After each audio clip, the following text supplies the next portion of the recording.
Speaking of the unusual heat, last month set a global record. Data shows that September 2015 was the warmest September ever recorded. Our meteorologist Johanna Wagstaffe joins us now with more on that. And Joe, it feels like every month we talk about is record-setting.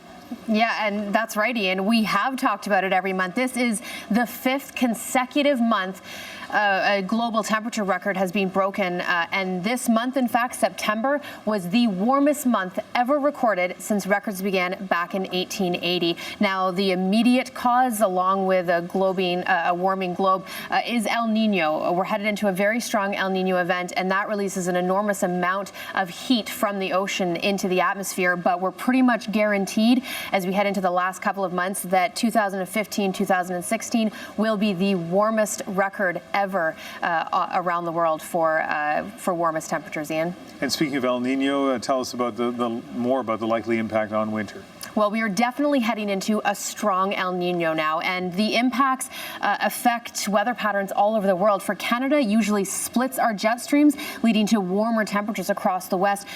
But it really changes the game when it comes to extremes. And this is looking like one of the strongest El Nino events since 1950. The last big one we had in 1997, you can see this time back in 1997, these warm temperatures so prominent when we look at what's happening today.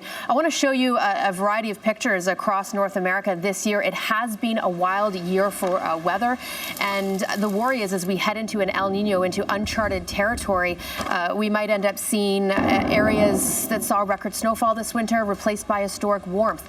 Places that saw extreme drought like California, that could be replaced by epic floods, kind of like what we saw last week with the mudslides in Southern California. All again because El Nino will be packing a punch, and it's combining with already warm sea surface temperatures. We've talked about that blob off the coast of BC.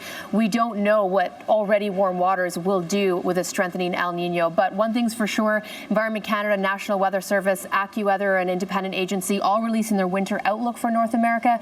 High confidence that it'll be warm across the country, and it even looks like there may be some snow in store for Whistler if we see that Pacific air continue to move from west to east. So it's definitely a stay tuned story for the whole globe, Ian. Thanks, Johanna. You're welcome.